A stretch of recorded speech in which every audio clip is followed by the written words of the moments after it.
Gates open, that up and racing.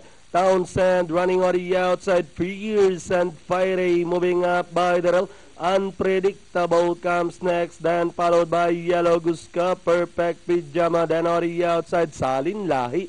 Airway running in between runners, then followed over by entry 4A. And that's Midnight Mate Crystal Spreadies by the rail. Past the last 800, Pierce and Fiery in command by about 3 lengths. Running now in second is entry number 6. And that's Yellow Guska past the last 600. And working to the final 450. Pierce and Fiery still leading the field. Unpredictable once again in second. Airway, Yellow Guska is by the rail. With the last 250 more to run.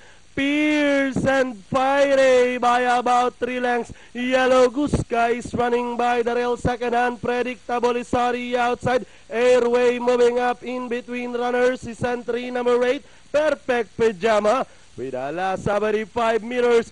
Pierce and Fiery winning this race from start to finish over Unpredictable. Perfect Pajama, Midnight Mate, Airway for your Pentafecta.